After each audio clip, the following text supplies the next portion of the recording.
तुमचं बघा एक तुम्हाला एक सांगतो फक्त मी एक क्रिमिनल प्रोसिजर कशी असते तुम्हाला बरोबर कळून जाईल आता. हो तेच तुमच्यासाठी बरोबर सिव्हिलचं हो सिव्हिलचं आणि क्रिमिनलचं दोघांचं हे करतो. आज कोण नाही त्याच्यामुळे तुम्हाला तेवढं हे होऊन जाईल म्हणा. ठीक आहे बघा पहिले सिव्हिलची बाजून समजून घ्या. सिव्हिलची बाजू बरोबर सिव्हिलमध्ये 3 प्रकारच्या अथॉरिटी असतात. एक तुमची इन्व्हेस्टिगेशन अथॉरिटी समजून घ्या म्हणजे एक झाली तुमची इन्व्हेस्टिगेशन अथॉरिटी बरोबर. दुसरी काय असते तुमची ज्युडिशियल अथॉरिटी बरोबर.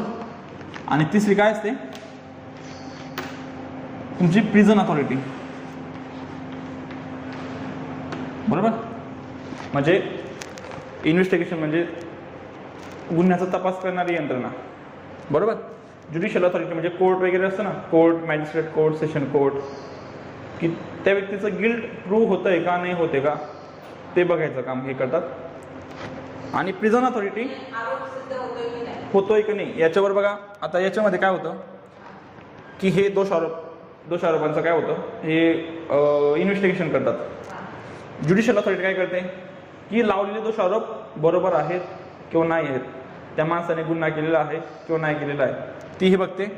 आणि जर इफ तो अॅक्यूज जर काय झाला जर त्याच्यावर आरोप सिद्ध झाले तर त्याला शिक्षा देण्याचं काम कोण करतं प्रिझन अथॉरिटी करते बरोबर. म्हणजे 3 अथॉरिटी आहेत तिघांचा रोल प्रत्येक गोष्टीला वेगवेगळा येतो बरोबर.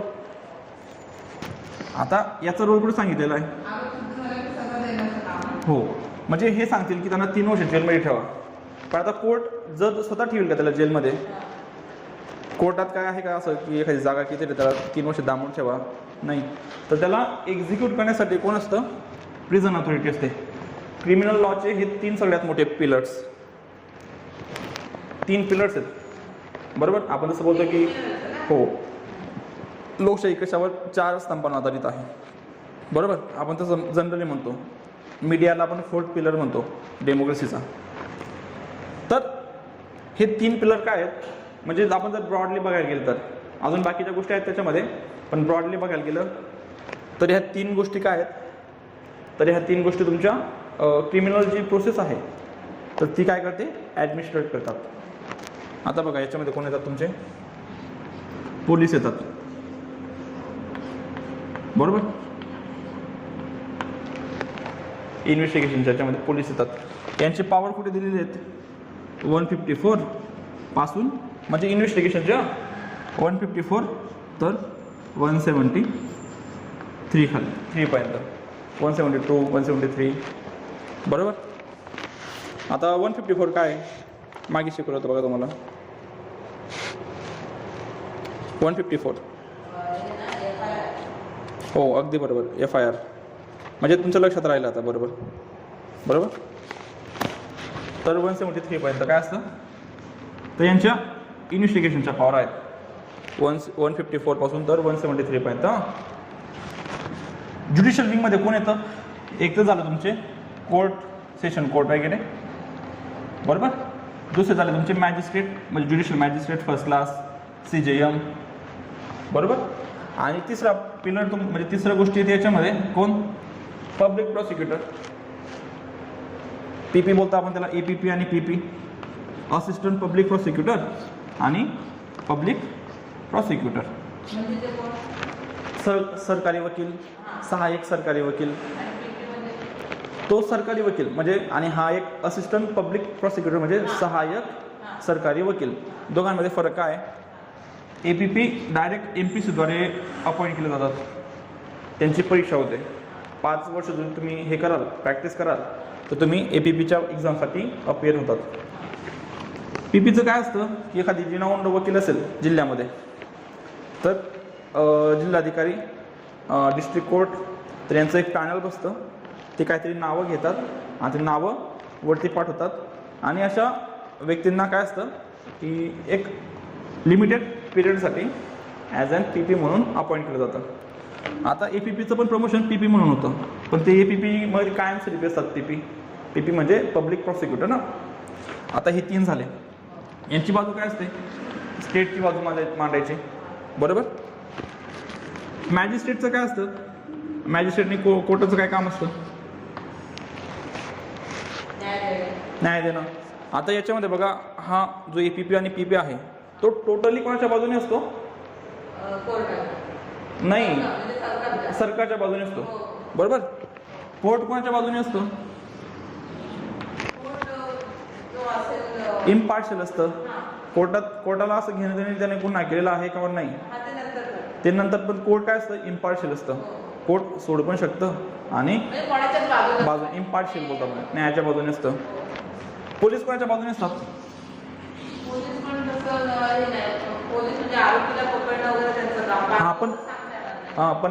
पण ते पण इम्पार्शियल असायला पाहिजे, बरोबर. इम्पार्शियल कसे, तुम्ही बघा आता जर इन्व्हेस्टिगेशन नंतर जर सफिशियंट एव्हिडन्स आले समोर तर ते काय करतात, त्याला कोर्टात हजर करतात. जर याला वाटलं, कोणाला, पोलिसांना वाटलं की त्याच्या विरुद्ध सबळ पुरावे नाही आहेत, त्याच्यामुळे त्याला इनसफिशियंट, याच्यावर आम्ही सोडून देतोय. फक्त संशय म्हणून घेतला होता, पण आम्हाला पुराव्यामध्ये दिसलं आहे की आता तो काही आरोपी नाही आहे, त्याला आम्ही सोडून देतोय. म्हणजे हा पण काय, मी हा हे केलं ना मॅम, रेकॉर्ड चालू आहेत, तर मग तुम्ही ते रेकॉर्डिंग हे करू शकता, ठीक आहे. रेकॉर्डिंग चालू आहे, हो, ठीक आहे. तर काय झालं तुमचं, तर पोलीस पण काय असतात तुमचे, इम्पार्शियल असतात. आता हे 3 विंग कुणाच्या बाजूने नाहीत, कारण त्यांचं काम असतं की एक परफेक्ट इन्व्हेस्टिगेशन करणं. समजा तर तुम्ही बघितलं असेल, एखादी केस असेल की संशयित म्हणून तुम्ही एखाद्याला घेतलं असेल, बरोबर. पोलिसांनी त्याला संशयित म्हणून पकडलं, पण काही दिवसानंतर त्यांना वाटलं की याच्यात तथ्य नाही आहेत, याच्या विरुद्ध काय आहे, तर म्हणजे त्याला सोडून देतात. आणि दुसरा व्यक्ती असेल एखादी की ज्याच्या विरुद्ध पुरावे आढळले, तर त्या व्यक्तीला ते पकडतात, बरोबर. तर या केसमध्ये काय की पोलीस पण काय असतात, इम्पार्शियल असतात. तर ते पण काय करतात, तर ते पण कोणाच्या बाजूने नसतात, बरोबर. आता हे तुमचं झालं ज्युडिशियल आणि हे. आता तुमचं झालं प्रिझन अथॉरिटी.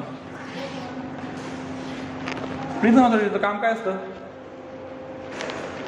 आता तुम्ही 2 प्रकारच्या कस्टडी बघितल्या, एक तुमची पोलीस कस्टडी, PC आणि मॅजिस्ट्रेट कस्टडी, बरोबर. आता PCच्या वेळेस ते कुठे असतात, पोलिसांच्या याच्यामध्ये, लॉकअपमध्ये, बरोबर. आणि मॅजिस्ट्रेट कस्टडीमध्ये कुठे असतात त्या, तर प्रिझनमध्ये असतात.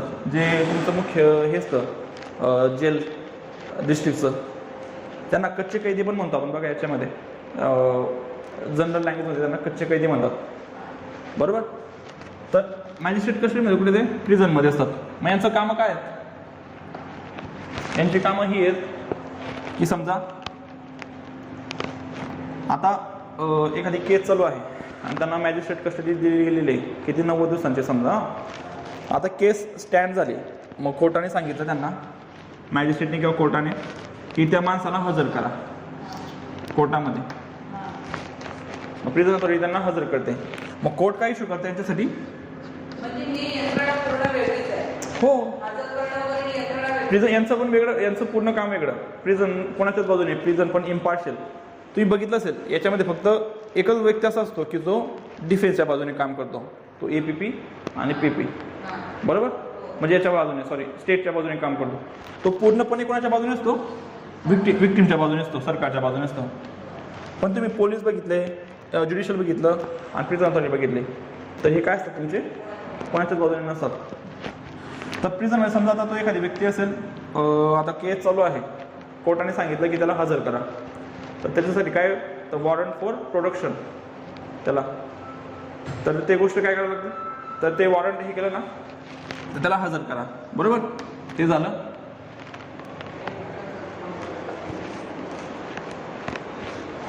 हां, नंतर दुसरं, समजा आता जर कोर्टाने त्याला शिक्षा दिली, 3 वर्षाची शिक्षा दिली, ठीक आहे. तर मग शिक्षा कोण हे करेल, तर प्रिझन अथॉरिटी हे करेल, बरोबर. प्रिझन अथॉरिटी करेल. झालं हे 3 पिलर्स. तुम्हाला समजत असेल आता की कोण कसं काम करतं. आता तिघांचे पॉवर आणि तिघांच्या प्रोसेस वेगवेगळ्या ठिकाणी दिलेल्या आहेत. इन्व्हेस्टिगेशनच्या पॉवर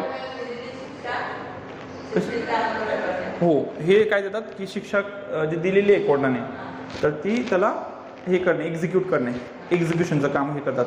समजा डेथ पेनल्टी असेल मग त्याचे काहीतरी वेगळे नियम असतील किंवा ते असेल, बरोबर. बघा तुम्ही जेल दोन तीन प्रकारचे पोलीस आहेत राज्यामध्ये. एक राज्य राखीव पोलीस दल, तर राखीव पोलीस दल त्यांना आणि इन्व्हेस्टिगेशनचा काही संबंध नाही. दुसरं पोलीस दल, बरोबर.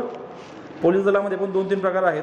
समजा ते ATS असेल, नंतर तुमचे इन्व्हेस्टिगेशनचे जे स्पेशल असतात ते, नंतर ट्रॅफिक पोलीस आहेत, बरोबर. त्याप्रमाणे बघा तुम्ही जेल पोलीस पण असतात. जेल पोलिसांची वेगळी भरती होते. त्यांचं काम फक्त जेलचं हे करणं, व्यवस्था करणं, बरोबर. तर तिघांचे पॉवर दिलेले आहेत कुठे कुठे. एक तर तुमचं झाला CRPC. हा CRPC काय एक बेसिक लॉ आहे, म्हणजे तो तिघांचे पॉवर वेगवेगळे देतो, बरोबर. म्हणजे बघा CRPC मध्ये आता 154 तर 173 कोणाचे पॉवर, पोलिसांचे पॉवर. नंतर 42 तर 60 पर्यंत अरेस्ट वगैरे त्याचे पॉवर. 149 तर 153 पर्यंत प्रिव्हेंटिव्हचे पॉवर, प्रिव्हेंटिव्ह अरेस्ट, प्रिव्हेंटिव्ह याचे, बरोबर. ते याचे पॉवर झाले CRPC मध्ये. आता CRPC मध्ये ज्युडिशियलचे पॉवर कुठे दिलेले आहेत. एक तर झालं तुमचं 6 तर 35. त्याच्यामध्ये काय APP कसा असेल, मॅजिस्ट्रेटचे पॉवर काय असतील, बरोबर. ते कोर्ट कुठे काम करतील, त्यांचं ज्युरिडिक्शन काय असेल, त्यांची हायरार्की काय असेल, तर हे काय सांगतं 6 तर 35. त्याच्यानंतर 6 तर 35 सेक्शन. त्याच्यानंतर सेक्शन पुढे आहेत 211 म्हणा, बरोबर. सेक्शन 190. आता 190 काय सांगतं की कॉग्निझन्स कसा घेईल कोर्ट. आपण ते शिकलो बघा मागे की ऑफेन्सचा कॉग्निझन्स कसा घेईल, बरोबर. कोणाला पॉवर आहेत कॉग्निझन्स घ्यायच्या. 211-12 मध्ये काय तर चार्जेस कसं फ्रेम करायचे, बरोबर. त्याच्यानंतर 226 तर 260 पर्यंत काय तर वेगवेगळ्या ट्रायल आहेत. 260 पर्यंत 225-26 पासून पुढे म्हणजे 1-2 सेक्शन नाही पुढे होऊ शकतं. तर तिकडे काय दिलेले आहेत, त्यांच्या पॉवर दिलेले आहेत. कशाच्याबद्दल, ट्रायलबद्दल, बरोबर. आता म्हणजे ज्युडिशियलचं बघा 6 तर 35 मध्ये काय त्यांचे पॉवर्स म्हणजे पनिशमेंट किती देऊ शकतात, त्यांची हायरार्की काय असेल. नंतर APP म्हणजे म्हणून कोण असेल 24-25 सांगतं APP कोण असेल, पब्लिक प्रॉसिक्युटर कसा नेमला जाईल, ह्या सगळ्या गोष्टी कुठे आहेत 6 तर 35 मध्ये. त्यांचे कॉग्निझन्सचे पॉवर कुठे आहेत 190, 195 तर 200 पर्यंत, बरोबर. आणि हे झालं. नंतर 224च्या पुढे काय आहे त्यांचे की ट्रायल असेल, सेशन ट्रायल कशी चालेल, त्याचे स्टेजेस कसे असतील, आधी केस कोण ओपन करेल, नंतर वॉरंट केस कशी चालेल, म्हणजे त्यांच्या स्टेजेस बोलतो ना आपण. आता बघा तुम्ही हे बघितलं असेल, आता समजा एखादी परीक्षा आहे, परीक्षा तुम्ही एखाद्या परीक्षेला फॉर्म भरला.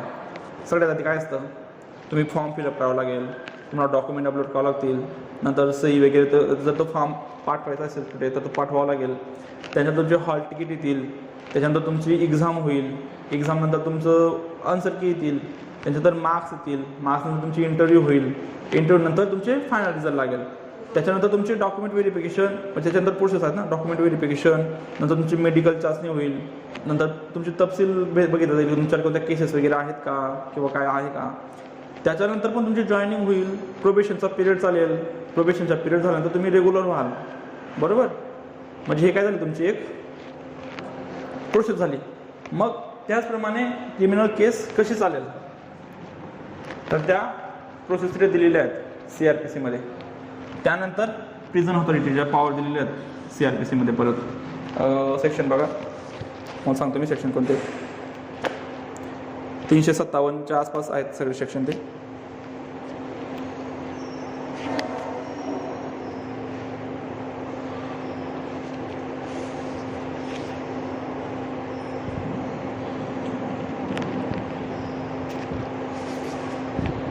हे बघा 413 पासून आहेत. Execution, suspicion, remission and commutation of sentence 413 पासून पुढे, बरोबर. 413 ते 435. तर याच्यामध्ये काय यांच्या पॉवर दिलेल्या आहेत प्रिझन ऑथॉरिटीच्या. आज समजा जर कोर्टाने प्रिझन ऑथॉरिटीला सांगितलं की तुम्ही या व्यक्तीला आमच्याकडे हजर करा, तर प्रिझन ऑथॉरिटी त्याला नकार पण देऊ शकते. कोणत्या बेसिसवर, 2 बेसिसवर. एक तर सांगेल की त्या व्यक्तीला बरं नाही आहे, बरोबर, त्याला तो इल आहे, आणि दुसरी आहे की जर त्याला जर प्रोड्यूस केलं तर काय होऊन जाईल, तर पब्लिक ऑर्डरची सिच्युएशन निर्माण होऊन जाईल, की पब्लिक ऑर्डर डिस्टर्बन्सची सिच्युएशन. बाबा राम रहीमचं उदाहरण, त्याला प्रोड्यूस केलं नव्हतं कोर्टात, त्याला जेलमध्येच ठेवलं, तर त्याच्यात त्यांचं हे झालं आणि त्याचं ऑनलाईन हिअरिंग झाली फक्त, बरोबर. तर पब्लिक ऑर्डरचं हे नको व्हायला पाहिजे, त्याच्यामुळे प्रिझन ऑथॉरिटीला नकार पण देऊ शकते, बरोबर. आता हे झालं तुमचे CRPCमध्ये पॉवर सगळ्यांचे. आता तुम्हाला कळलं असेल की CRPC काय करतो नेमकं. CRPC फक्त जी प्रोसेस आहे ती रेग्युलेट करतो. मग आता CRPC यांना पूर्णपणे हे नाही होत, म्हणजे परिपूर्ण पॉवर देत नाही, म्हणजे पॉवर देतं पण प्रोसेस पुढे सांगत नाही. मग आता पोलिसांची पॉवर कुठे असतील मग त्याला स्पेशल ॲक्ट आहेत, police manual, Bombay police act, बरोबर. मग हे सगळे ॲक्ट हे कंपाईल करून पोलिसांचे पॉवर येतात इन्व्हेस्टिगेशनच्या, एखाद्याला हे करायच्या. मग एक असतं पोलीस मॅन्युअल,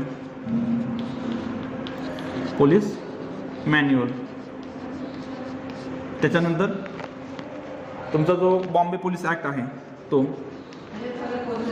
हो याच्यात फक्त पोलिसांसंबंधी बॉम्बे, हो तुम्हाला बघायला पोलीस ॲक्ट म्हणजे पंचनामा कसा करायला पाहिजे तुम्ही, नंतर तुम्ही विटनेसेस कसे करायला पाहिजे, जेलमध्ये तुमचं कसं असायला पाहिजे, बरोबर. रँकिंग काय राहील पोलिसांची, किंवा इन्व्हेस्टिगेशनची पॉवर तुम्ही कोणाला देऊ शकतात किंवा काय करू शकतात, तर पोलीस मॅन्युअल आणि बॉम्बे पोलीस ॲक्ट. हो महाराष्ट्र पोलीस ॲक्ट त्याला बोलतो ना आपण, महाराष्ट्र पोलीस तो बॉम्बे पोलीस ॲक्ट वेगळा आहे आणि महाराष्ट्र पोलीस ॲक्ट वेगळा आहे.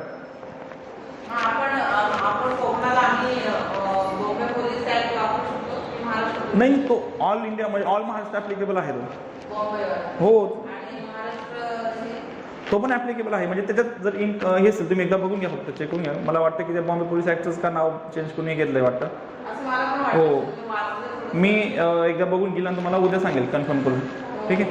कारण त्या गोष्टी मी बऱ्याच दिवसापासून बघितल्या नाहीत आणि आज अचानक त्या समोर आल्या, त्याच्यामुळे ठीक आहे. आता ज्युडिशियलचं बघा, आता ज्युडिशियलचं हे करण्यासाठी कोणते कोणते ॲक्ट आहेत, आता आपण एक एकच बघू म्हणा. एक फोडू का,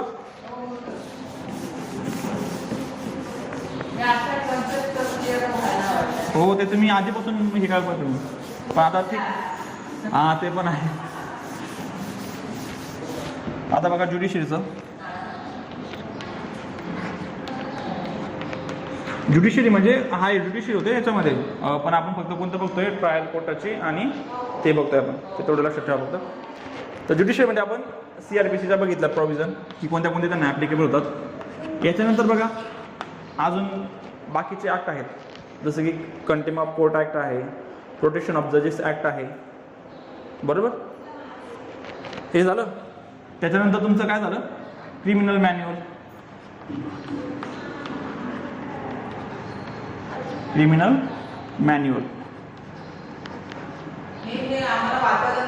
हो हो ते क्रिमिनल मॅन्युअल ते तुम्ही वाचून घ्यायला पाहिजे.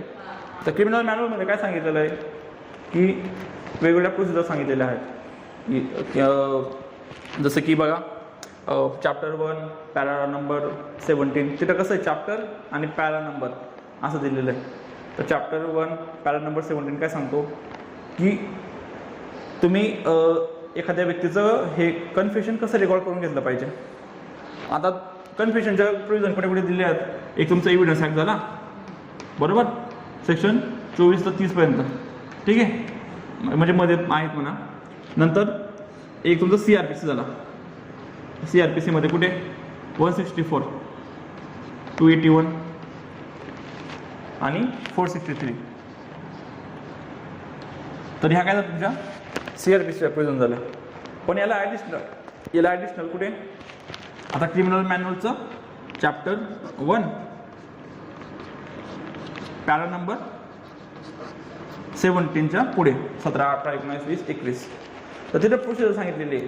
प्रोसिजर काय आहे की जर तो व्यक्ती आला तर त्याला विचारायचं तुम्ही की तुला काय दबाव आहे का, तू जर हे दिलं कन्फेशन तर ते काय राहील, तर तुझ्या विरुद्ध जाऊ शकतं. नंतर मग इव्हन त्याच्यामध्ये हे पण सांगितलेलं आहे की पोलिसांनी त्यांना आणलं का, म्हणजे ज्या पोलिसांनी त्यांना आणलेलं आहे तर त्यांना सांगायचं की तुम्ही कोर्टरूमच्या बाहेर जा. तिथे फक्त 2 किंवा जेवढे पोलिसांना आहेत म्हणजे त्याच्या प्रोटेक्शनसाठी काय तर तो पडून जायला नको किंवा ते, तर तेवढे जेवढे आवश्यक आहेत तेच ठेवायचे, थोडे लांब लांब त्यांना हे करायचं नाही. पण समजा कसा सारखा आरोपी आहे, मग त्याला जर प्रोटेक्शनसाठी जर काय असेल की जास्त पोलिसांची आवश्यकता आहे, तर म्हणजे जास्त पोलिस असतील, म्हणजे हो आवश्यकतेनुसार. आता एखादी थेफ्टवाला आरोपी आहे, तो कुठे पडून जाणार आहे, एक जरी पोलीस ठेवला लांब तरी पण हे झालं ना. मग ते हे सांगितलेलं आहे की ओपन कोर्टमध्ये घ्यायचं. जनरली ओपन कोर्ट म्हणजे कोर्टरूममध्ये त्याला 24 तासाचा वेळ द्यायचा की म्हणजे ते त्याने दिलं आहे बघा, कन्फेशन दिलेलं आहे, त्याला 24 तासपर्यंत वेळ द्यायचा की तू विचार कर, आणि त्याने नंतर जर हा सांगितलं मग ते त्याच्या विरुद्ध ॲप्लिकेबल आहे. तर हे कुठे झालं तुमचं क्रिमिनल मॅन्युअलमध्ये, म्हणजे कोर्टाच्या प्रोसिजर, ॲडजर्नमेंटच्या काय प्रोसिजर असतील, नंतर हॉलिडेजबद्दल काय असेल, इवन सुट्ट्या कशा असतील त्याची पण माहिती याच्यात दिलेली कोर्ट मॅन्युअलमध्ये. बरोबर झालं तुमचं हे प्रोटेक्शन ऑफ जजेस ॲक्ट आहे. हो क्रिमिनल मॅन्युअल हो, आणि CRPC आहे, आणि बाकीचे पण मिसलेनियस ॲक्ट असतील की जे आपल्याला माहिती नाही पण ते कोर्टात आहेत कामाला. तुमचं झालं तिसरं प्रिझन ऑथॉरिटी. बरोबर. आता प्रिझन ऑथॉरिटीचं कसं आहे, जेल याचं तुम्ही जेल मॅन्युअल वाचलंय का, म्हणजे नाव ऐकलंय का जेल मॅन्युअल?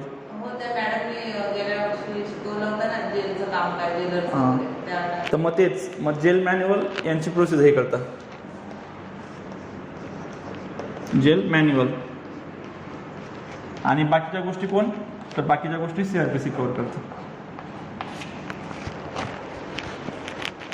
समजलं तुम्हाला आता की तीन कोणत्या अथॉरिटी आहेत व्यवस्थितपणे हे करणाऱ्या.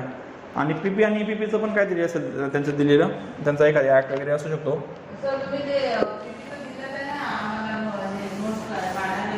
हां हां कोणतं पब्लिक प्रॉसिक्युटर ना मॅडम, सेक्शन 24च्या पुढे आहे ना, ते सेक्शन 24-25 आहे ना बघा.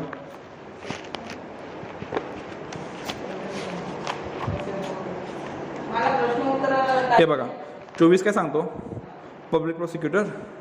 25 काय सांगतो, असिस्टंट पब्लिक प्रॉसिक्युटर. बरोबर. तर दोनच सेक्शन त्याच्यात लिहायचे आहे फक्त. हो दोघी लिहायचे त्याच्यामध्ये. तर तुम्हाला जनरल हे कळलं आता की प्रोसेस काय असते. आता बघा दुसरी प्रोसेस काय असते. पहिले काय झालं तुमचं, आता ही जनरल प्रोसेस सांगतो तुम्हाला. एखाद्याने आता समजा Aने काय केलं, Bची हत्या केली. बरोबर. आता FIR कोण नोंदवू शकतं. आता पोलीस इन्व्हेस्टिगेशन कशी चालू करतील ते जाऊ द्या. इन्व्हेस्टिगेशन कशी चालू करू शकतात पोलीस, देऊ शकतो. एक झालं FIR तो देऊ शकतो. हो हो मग FIR नोंदणी होते. बरोबर बरोबर. म्हणजे सगळ्यात पहिले काय झालं, तुमची FIR झाली. बरोबर.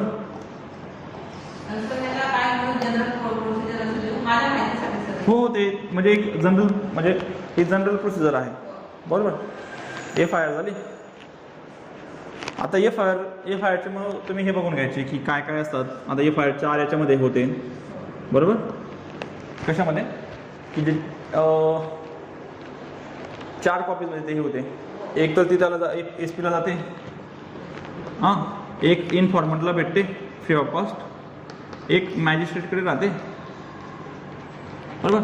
आज जी मॅजिस्ट्रेटला जाते तर तो काय झाला तुमचा ऑकरन्स रिपोर्ट झाला. म्हणजे ऑकरन्स रिपोर्ट म्हणजे असा रिपोर्ट असतो की ज्याच्यात पोलीस ऑफिसर जो इन्व्हेस्टिगेशन ऑफिसर असतो तर तो मॅजिस्ट्रेटला सांगतो की या केसमध्ये मी इन्व्हेस्टिगेशन करणार आहे किंवा नाही करणार आहे. बरोबर. Under section 157, 158, 159. तर त्याच्यामध्ये काय आहे की जर मॅजिस्ट्रेटला वाटलं की हां या केसमध्ये बरोबर इन्व्हेस्टिगेशन करणं आहे, आणि जर ऑकरन्स रिपोर्टमध्ये जर इन्व्हेस्टिगेशन ऑफिसरने सांगितलं असेल की या केसमध्ये मी काय करणार नाही, तर रिपोर्ट इन्व्हेस्टिगेशन करणार नाही पुढे, मला वाटतंय की हे असेच मॅटर आहे. बरोबर. तर अशा वेळेस मॅजिस्ट्रेटला पॉवर असतात की तू काय कर, इन्व्हेस्टिगेशन कर या केसमध्ये. हो किंवा करू नको असं नाही. तो जो पॉवर असतो इन्व्हेस्टिगेशन करायचा तो पूर्णच्या पूर्ण पॉवर कोणाचा असतो, इन्व्हेस्टिगेशन अथॉरिटीचा असतो. बरोबर, म्हणजे तो निर्विवाद पॉवर असतो. पण मॅजिस्ट्रेट पण सांगू शकतात त्याच्यामध्ये की तू याच्यात इन्व्हेस्टिगेशन कर अंडर सेक्शन 156 सब क्लॉज 3. बरोबर, तिला ते सांगू शकतात की तू इथं इन्व्हेस्टिगेशन करा या मॅटरमध्ये. त्याप्रमाणे ऑफेन्स रिपोर्टमध्ये काय असतं की हे स्टेटमेंट असतात पोलीस ऑफिसरचे की याने इन्व्हेस्टिगेशन करायला पाहिजे का नको. समजा जर पोलिसने सांगितलं की मी इन्व्हेस्टिगेशन करणार नाही आहे आणि मॅजिस्ट्रेटला वाटलं की इन्व्हेस्टिगेशन नेसेसरी आहे, तर मॅजिस्ट्रेट त्याला ऑर्डर करेल की इन्व्हेस्टिगेशन करा याच्यामध्ये. बरोबर, तर आता एफ आय नंतर काय होते, इन्व्हेस्टिगेशन. SP मॅजिस्ट्रेट इन्फॉर्मंट म्हणजे जो माहिती देतोय, जो विक्टीम असेल तर तो. हो, चौथी जाते मॅजिस्ट्रेटला, चौथी याला जाते, चौथी ऑफिसमध्ये राहते ना त्यांच्या. आता इन्व्हेस्टिगेशन चालू होईल. बरोबर, आता इन्व्हेस्टिगेशनमध्ये बघा एफ आय नंतर काय झालं तुमचं, इन्व्हेस्टिगेशन चालू झाली. ठीक आहे. आता इन्व्हेस्टिगेशनमध्ये तुमचं पहिलं काय आलं, पहिलं तर येऊन जाईल ऑफेन्स रिपोर्ट येऊन जाईल की जो मी आधी सांगितलं तुम्हाला. कारण एफ आय नंतर तुमचा ऑफेन्स रिपोर्ट गेला ना. आता पहिले तुमचा ऑफेन्स रिपोर्ट येऊन गेला एफ आय म्हणजे याच्यामध्ये इन्व्हेस्टिगेशनमध्ये. याच्यानंतर तुमचे पंचनामा होऊन गेले याच्यामध्ये. पंचनामा किती की तुमचा स्पॉट झाला. बरोबर, स्पॉट पंचनामा, अरेस्ट पंचनामा झाला. बरोबर, मेमोरंडम ऑफ अरेस्ट बोलतो ना आपण त्याला, अरेस्ट पंचनामा झाला. त्याच्यानंतर एखादी गोष्ट असेल, मर्डर वेपन असेल किंवा एखादी मुद्देमाल असेल तो जप्त केला असेल त्याच्याकडून, तर तो काय झाला तुमचा, सीझर पंचनामा झाला. हो, सीज करतो ना आपण ते, सीझर पंचनामा झाला. बरोबर, त्याच्यानंतर समजा जर आता त्याच्यात एखाद्याचं मर्डर झालं असेल, आपण त्याला पोस्टमॉर्टम बोलतो, तर त्याला इन्क्वेस्ट पंचनामा म्हणतात. Inquest INQUEST. आता झालं तुमचा इन्क्वेस्ट पंचनामा झाला. हे बोलतो ना आपण PM बोलतो ना पोस्टमॉर्टम, तर ते पोस्टमॉर्टमला याच्यामध्ये इन्क्वेस्ट पंचनामा म्हणतात. बरोबर, मग याच्यामधून ते कळतं ना की काय झालं, ॲडमिनिस्ट्रेटर केलं होतं, किती मोठं हे केलं आहे. बरोबर, स्पॉट, अरेस्ट, सीझर पंचनामा, इन्क्वेस्ट पंचनामा. बरोबर, बॅलिस्टिक रिपोर्ट असेल एखाद्याचा, जर गनने शूट केलं असेल तर बॅलिस्टिक रिपोर्ट म्हणजे सायंटिफिक एक्सपर्टचं ते झालं. याच्यानंतर काय होतं, इथं ते पर्सन आहेत की ज्यांना the person who are acquainted with the facts and circumstances of the case under section 160, 161, 162. Statement of the person. आता बघितलं असेल तुम्ही की एखाद्या ठिकाणी समजा एखादी घरफोडी झाली तर आजूबाजूच्या लोकांना विचारलं जातं तुमचं नाव काय, मग त्याच्यावर त्यांचं लिहून घेतलं की तुम्ही रात्री काय करत होते, तुम्ही आवाज ऐकला का, तुम्ही या लोकांना बघितलं का. तर हे तुमचे काय झाले, recording of statement. Recording of statement under section 160, 161, 162. बरोबर, याच्यानंतर तुमचं काय असतं, इन्व्हेस्टिगेशन नंतर तुमची इन्व्हेस्टिगेशन झाली पूर्ण. बरोबर, त्याच्यानंतर तुमचं काय, फायनल रिपोर्ट. परत फायनल रिपोर्ट अंडर सेक्शन 173. बरोबर, तर फायनल रिपोर्ट काय असतो, चार्जशीट बोलतो ना आपण त्याला, चार्जशीट किंवा फायनल रिपोर्ट, की तुमचं केसचं इन्व्हेस्टिगेशन पूर्ण झाली, सगळे एव्हिडन्स वगैरे करेक्ट झाले, त्याचं सगळे घेऊन काय करायचं, कोर्टात ती केस देऊन टाकायची. बरोबर, फायनल रिपोर्ट झालं. आता फायनल रिपोर्टच्या बेसिसवर कोर्ट काय करेल, चार्जेस फ्रेम करेल. Framing of charges. बरोबर, हां, फ्रेमिंग ऑफ चार्जेस, चार्ज ते आपण दिला ना प्रश्न, कंटेंट ऑफ चार्ज म्हणजे काय, मग ते चार्जेस फ्रेम करेल. बरोबर, याच्यानंतर काय होतं, मग पुढे याच्यानंतर पुढे ट्रायल चालते.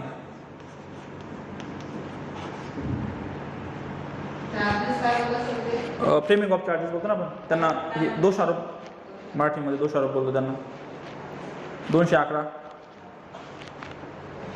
तसं ट्रायल चालते. ट्रायल एक तर कन्व्हिक्शन होतं किंवा ॲक्विटल होतं. एक मिनिट थांब. ट्रायल पण आले तुम्ही? हो.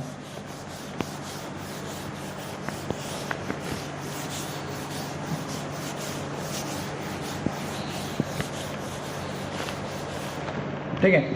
आता काय झालं तुमचं? ट्रायल चालू झाली. आता ट्रायल कशाने एंड होते?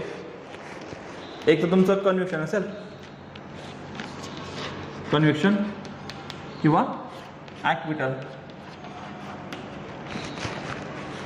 कन्व्हिक्शन म्हणजे वेळ लागणार आहे तुम्हाला? हो मॅडम. काम होतं जरा, बाहेर जायचं, पाठवायचं होतं तुम्हाला. मला 10 मिनटं. त्या उक्त मॅडमकडे पाठवायचं, ती कोर्टात गेली की परत घेऊ. मला पण तुम्ही म्हटलं जाऊन द्यायला. 5 मिनटं. हां चालेल, संपून घ्या तुला. हो हो.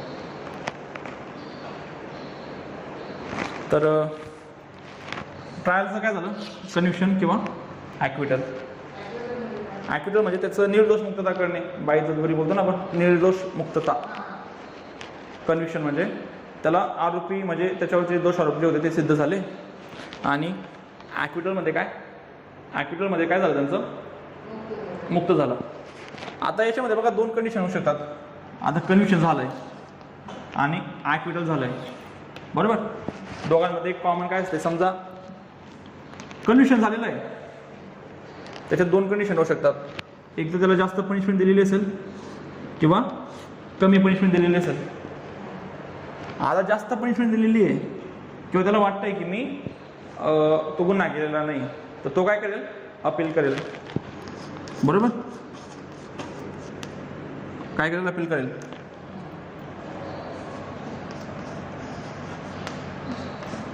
इथं अपील कोण करेल? की जो आरोपी आहे तो. हो, अपील शब्द वापरायचा. आता वरच्या कोर्टात जर गेलं त्याला 2-3 प्रोसिजर असतात. एक तुमची रिव्हिजन झाली, बरोबर, किंवा रिव्ह्यू झाला आणि अपील झाले. हे आता जी रिव्हिजन आहे, बरोबर, आणि रिव्ह्यू आणि अपील या 3 गोष्टी तुम्ही एकदा बघून घ्या पहिले. 395-96च्या पुढे बघा. 399च्या आसपास असेल. एक अपील झाली, अपील, रिव्हिजन आणि रिव्ह्यू. आणि रिव्ह्यू या 3 गोष्टी तुम्ही समजून घ्या, एकदा वाचून घ्या. नाही कळल्या ना, आपण ते बघणार आहोत म्हणा पुढे. अपील, रिव्हिजन आणि रिव्ह्यू या 3 गोष्टी. हो,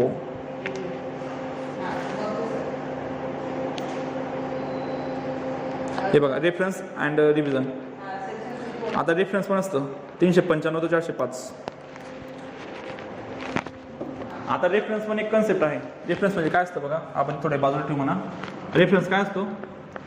की समजा एखादा जर केस चालू असेल आणि त्याच्यामध्ये जर कोर्टाला वाटलं की हा जो मुद्दा आहे तर हा कॉन्स्टिट्युशनल व्हॅलिडिटीशी संबंधित आहे, बरोबर, म्हणजे त्या सेक्शनची संविधानिकता त्याच्याशी निगडीत आहे, तर त्यावेळेस काय करतं? ते सगळं रेकॉर्ड थांबवतं आणि कोर्ट तो इश्यू फ्रेम करून हायकोर्टाला पाठवून देतं. तर ते रेफरन्स झालं, ते आपण पुढे बघू म्हणा. आता अपील झाली. अपील कोण करेल? कन्व्हिक्शनमध्ये काय राहील? की जर समजा कन्व्हिक्शनमध्ये आरोपी करेल, कन्व्हिक्शन झालेलं आहे पण कमी पनिशमेंट दिलेली असेल, तर मग स्टेट काय करेल? अपील करू शकतं. ॲक्विटलमध्ये कोण अपील करू शकतं? फक्त. आता आरोपी थोडी ना ॲक्विटलमध्ये अपील करेल की मला का बघून निर्दोष सोडलं, मी तर गुन्हा केला आहे, तर इथं फक्त स्टेट अपील करते, बरोबर. अपील नंतर काय झालं? अपील नंतर तुमचं काय झालं की कन्व्हिक्शन वगैरे कन्फर्म झालं, मग अशा वेळेस काय राहील? त्याला पनिशमेंट राहील. आता अपील ही झाली तुमची. काय प्रोसिजर पूर्ण झाली, कोर्टाने मान्य केलं की हा आरोपी आहे, ठीक आहे, तर पनिशमेंट राहील. मग अपीलच्या पुढे पण जातात अजून बाकी गोष्टी. हायकोर्टात अपील जाते, सुप्रीम कोर्टात जाते, नंतर दयेचा अर्ज. हो, संपलं. दयेचा अर्ज असतो. म्हणजे त्या सगळ्या गोष्टी जर संपून गेल्या त्याच्यानंतर काय येते? तुमची पनिशमेंट येते. आणि पनिशमेंटने तुमची काय होते? जी क्रिमिनल प्रोसिजर आहे ती काय होते? एंड होऊन जाते, बरोबर. ॲक्विटल किंवा पनिशमेंटने तुमची जी क्रिमिनल ट्रायल असते ती ॲक्विटल होऊन जाते, बरोबर. आपण जर एका कोर्टात म्हणजे ट्रायल चालली असेल तर डायरेक्ट आता समजा मी आरोपी आहे तर माझे ह्या कोर्टात तालुका कोर्टात चालले तर मी डायरेक्ट यांचा निर्णय झाल्याशिवाय मी पुढे जाऊ शकत नाही. यांचा निर्णय झाल्यावर पुढे जाऊ. झालं. आणि समजा मध्ये पण नसतात ना आता तुमचे जर आता बेल ॲप्लिकेशन तुमचं रिजेक्ट झालं तुम्ही कुठे जाणार सेशन कोर्टमध्ये जाणार बेलसाठी. आणि तुमची प्रोसेस खाली चालू आहे ना पण बेलसाठी तुम्ही कुठे गेले याच्यात गेले. हो निर्णयासाठी तुम्ही जाऊ शकत नाही जोपर्यंत तुमचा फायनल हे होत नाही तोपर्यंत. पण बेलसाठी तुम्ही गेले वरती किंवा समजा तुमची जर प्रॉपर्टी सीज केली असेल आणि ती प्रॉपर्टी तुम्हाला परत पाहिजे असेल पण ते प्रॉपर्टी देत नाही तुम्हाला परत खालच्याने रिजेक्ट केलं तुम्ही लगेच वरती अपील कराल की आमची प्रॉपर्टी आम्हाला परत मिळावी. त्यांनी पण रिजेक्ट केलं तुम्ही हायकोर्टात गेले बेलसाठी बरोबर. तर बेलची तुमची प्रोसेस जाऊ शकते. तुम्हाला कळली आता जनरल प्रोसेस काय असते. मधल्या बाकीच्या मिसलेनियस प्रोसिजर असतात म्हणा पण त्या वाचून समजून जातात आपल्याला. ठीक आहे ठीक आहे हो. आपण उद्याच्या लेक्चरला तुम्हाला मी सिव्हिलची प्रोसिजर थोडक्यात समजून सांगेल फक्त एक प्रकारे. हो हो हो हो काय राहिलं तुम्ही तर मला असं विचारा तुम्ही अजून परत काय असेल तर. ठीक आहे आणि सर कसं हे वाचून नंतर येतं प्रोसिजर माहिती पाहिजे. हो ते बरोबर आहे एक. ठीक आहे बरं मग हे नाही म्हणा